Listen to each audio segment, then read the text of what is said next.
మండల కేంద్రమైన కాజులూరు మండల పరిషత్ కార్యాలయంలో బుధవారం ఎంపీడీఓ జె రాంబాబు అధ్యక్షతన జరిగిన మండల సమావేశానికి వివిధ శాఖల అధికారులు, గ్రామ సెక్రటరీలు, గ్రామ సర్పంచులు, ఎంపీటీసీలు పాల్గొన్నారు. ఈ సమావేశంలో మండలంలోని మాతుకుమిల్లి, తిప్పరాజుపాలెం గ్రామ సర్పంచులు గ్రామాల్లో ఉన్న లో ఏజ్ సమస్యలపై ఎలక్ట్రికల్ ఏఈని దృష్టికి తీసుకొచ్చారు. అంతేకాక మండలంలోని హౌసింగ్ పై Salapaka sarpanch Ganiraju, housing AE Srinivasulu housing పెండింగ్లో ఉన్న బిల్లుల్ని తక్షణమే పరిష్కరించాలని కోరారు. గొల్లపాలెం డ్రైనేజీ సమస్యపై ఉప్పుమిల్లి పెంకే సత్యనారాయణ, మతకమిల్లి సర్పంచ్ వీరనాయుడు మాట్లాడారు. గొల్లపాలెం కోళ్ల తూము వద్ద కురాడ ట్రైన్లో ఉన్న గుర్రప్పడు ఎక్కను తక్షణమే తొలగించాలని సూచించారు. గ్రామాల్లో ఉన్న సమస్యల్ని తొలగించాలని ఈ విధంగా అధికారులను గ్రామ సర్పంచులు కోరారు. ఈ కార్యక్రమంలో మండల ఎంపీపీ మాత భారతి, జెడ్పీటీసీ వనం వెంకట సుబ్బారావు, వైస్ ఎంపీపీ వెంకటరమణ, విజయ, హౌసింగ్ ఏఈ శ్రీనివాస్, వ్యవసాయ అధికారి అశోక్, R&R&B జేఈ వివిధ అధికారులు సమావేశానికి హాజరయ్యారు. కొన్ని శాఖల అధికారులు రాకపోవడంతో ఎంపీడీఓ రాంబాబు మాట్లాడారు. అన్ని శాఖల అధికారులు తప్పనిసరిగా మండల సమావేశానికి హాజరు కావాలని సూచించారు. గ్రామ సర్పంచులు అడిగిన సమస్యలను త్వరలో పరిష్కరించాలని ఎంపీడీఓ అధికారులకు సూచించారు.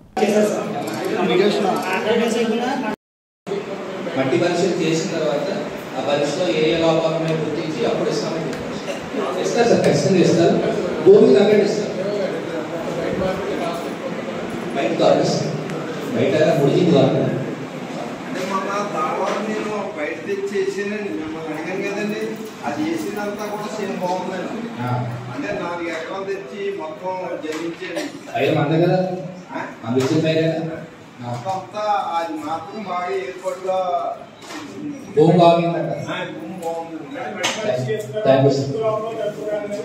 పైరంటే సార్ 3 బెస్ట్ కచ్చరా విత్తనాలు జరిగారు. ఆ తర్వాత భూమి కొలవాలి, భూమి పరిస్థితి కూడా మారిందని చెప్తుంది.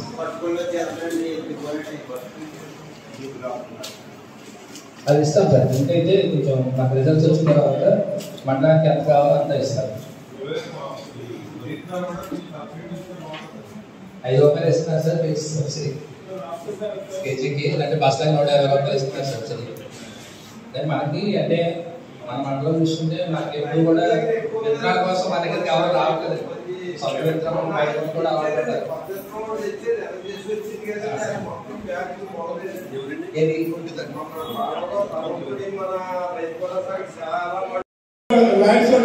ట్రాన్స్మిషన్ లైన్స్ ద్వారా 20% వేస్ట్ అయిపోతుంది. దానివల్ల కూడా వోల్టేజ్ వచ్చే అవకాశం ఉంటుంది. ఈ మనం ఏదైతే సోలార్ ప్లాంట్స్ మనం ఇప్పుడు జైగా చెప్పేస్తున్నారో అవి పెట్టారనుకోండి, డెఫినెట్ గా లో వోల్టేజ్ ప్రాబ్లం అనేది కూడా మనకు లేకుండా ఉంటుంది. అది అందరికీ ఉపయోగకరమైంది. మనకి ఏంటంటే దాదాపు 60-70 వేల్లో ఒక 1 కిలోవాట్ మరి పవర్ జనరేట్ చేసుకోవచ్చు మన ఇంటి దగ్గరే. దానికి ఏరియా కూడా అక్కడ ఒక రూమ్, చిన్న రూమ్ అంతా, అంటే 10x10 స్క్వేర్ ఫీట్ చాలు. 10x10 స్క్వేర్ ఫీట్ చాలండి. ఒక చిన్న రూమ్ అంతా సైజులో మనం ఎస్టాబ్లిష్ చేసుకోవచ్చు. సో మనకు అది 120 యూనిట్ల వరకు సరిపోతుంది.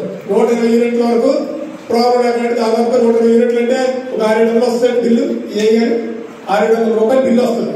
సో 600 బిల్లు కూడా మనకి కంప్లీట్ ఫ్రీ అన్నట్టే. అలాగే ఈ 70,000లో ఈ 60-70 వేలు ఉంటుంది. ఎక్కువైతే 70,000 లేదా 60,000.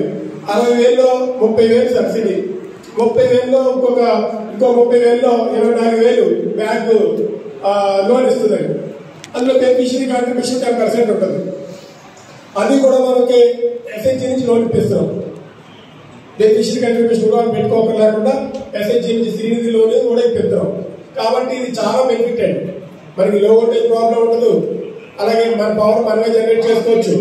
దానికి 25 సంవత్సరాలు గ్యారెంటీ ఇస్తారండి. దానికి ఏంటంటే మా పంచాయతీలకి ఎవరైతే సొంత ఇళ్ళ స్థలాలు ఉన్నాయో, 3 సెంట్ల స్థలాలు ఉన్నాయో వాళ్ళు ఇమీడియట్గా డాక్యుమెంట్స్ ఉండే మేము ఇల్లు కట్టేస్తాం. అది ఇల్లు కట్టుకుంటే అమౌంట్ పడిపోతుందని చెప్పారు సార్. ఈ జనాల గుడ్డి ఏంటంటే వెంటనే మీకు ఆధార్ కార్డు, రేషన్ కార్డు ఇచ్చేయడం ఇమీడియట్గా స్టార్ట్ చేసి ఉన్నారండి. ఇల్లు బేస్మెంట్ వేస్తారు. బేస్మెంట్ వేసిన తర్వాత ఉండి మన జనాలతో ఎలా ఉంటుందండి సార్, ఇప్పుడు ఇల్లు కట్టుకున్నప్పుడు డబ్బులేక బాధపడితే పక్కన పడేటటువంటి కామెంట్స్, వీటి దగ్గర రూపాయలు లేదు కానీ అది ఇల్లు తీయకూడరా అన్న కామెంట్స్ ఎక్కువైపోతాయి సార్.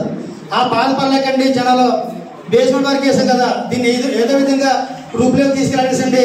ఏ అప్పో చెప్పేసి ఏ మహేంద్ర ఫైనాన్స్ డబ్బులు తీసేసి స్లాబ్ వరకు వెళ్ళిపోతున్నారు సార్. ఇంజనీరింగ్ ఎస్టేట్ వస్తున్నారు సార్, గొడవలు చేస్తున్నారండి. కానీ డబ్బులు ఎప్పుడు పెడతాయంటే రేపు పెడితే మా పెడతా అంటారండి. ఇక్కడ వరకు వచ్చాం కదా అనేసి మళ్ళీ ఆ పక్క కూడా ఇది ఒక్కలా డబ్బులు లేకన్నారా స్లాబ్ బిల్లు వేసుకున్నా ఇల్లు కడినా రెడీ అయిపోయింది ఒకటి. ఆడ బాధపడలేకండి మళ్ళీ ఇంకో దగ్గర అప్పు చేసి స్లాబ్ వేస్తున్నారు సార్. అప్పు చెప్పి స్లాబ్ వేస్తారండి. స్లాబ్ వేసేసిన తర్వాత మొదటి కథ అక్కడికి వస్తుందండి. ఈ ఇంజనీర్ వచ్చాడండి, అబ్బాయి బేస్మెంట్ ఉండాలి మీ ఇల్లు, రూమ్ స్లాబ్ వేస్తారు, నాకు సంబంధం లేదు. అసలు ఇడు పాటలు పడి రీసెంట్ గా ఈ ప్రభుత్వం వచ్చిందని చేశారు, గత వైసీపీ ప్రభుత్వం చేశారు. మీరు అవే ఇచ్చిన తర్వాత మీరు వేసుకోండి బేస్మెంట్ అంటే వేస్తారండి వాళ్ళు. ఏదైతే అధికారులు ఉన్నారో అధికారులు మీరు వ్యాపారులు సెల్స్ రేపని మరి గవర్నమెంట్ రావాలి, సెంట్రల్ గవర్నమెంట్ స్కీమ్ అంటే మేము చెప్తున్నాడు సార్. గ్రామంలో నేను సర్పంచ్ అండి, మా సర్పంచ్ చాలా ఇబ్బందికరమైన వాతావరణం ఉంది సార్. హౌసింగ్ ఇష్యూ అప్పుడు అడిగితుంటే ఎటు గురుగారు అప్పుడు అడిగేవాళ్ళు మేము వైసీపీ ప్రభుత్వం అడిగితే వీడు జనసేన అయితే టీడీపీ అనేవారు, లేదంటే ఆవేశంతో అడిగితే సర్పంచ్ అనేవారు. ఇప్పుడు మేము సపోర్ట్ చేసిన గవర్నమెంట్ వచ్చింది, దీంట్లో అడుగుతుంటేనేమో ఆడు వైసీపీతో ఫ్రెండ్షిప్, వైసీపీతో ఫ్రెండ్షిప్, లేదా జనసేనతో ఫ్రెండ్షిప్, అంతే తప్ప ఇక్కడ ఏం అభివృద్ధి జరుగుతుంది. జనాలతో మాకు సీవడం తప్ప ఏం లేదు సార్ గ్రామంలో. మీరు అన్నట్టు శాంక్షన్ ఉంటే ఇంజనీరింగ్ జియో ట్యాక్స్ పేమెంట్లు ఏమి ఆగవు. ఇది సెంట్రల్ గవర్నమెంట్ అంటే మన మండలం జిల్లా స్టేట్ లెవెల్ పాలసీ. ఇది సెంట్రల్ గవర్నమెంట్ ఏ విధంగా అయితే గైడ్ లైన్స్ ఇచ్చిందో దానికి అనుగుణంగానే మేము చేస్తాం. ఇది స్టేట్ లెవెల్ కాబట్టి మీరు అన్న సమస్య ప్రతి స్టేట్లో అన్ని చోట్ల ఉంది. స్లాబ్లు మీరు అన్నట్టు అవసరార్థం అదే ఆర్థికంగా ఉన్న వల్ల స్లాబ్ వేసుకున్నారు, కానీ సెంట్రల్ నుంచి మాత్రం ఢిల్లీ నుంచి స్లాబ్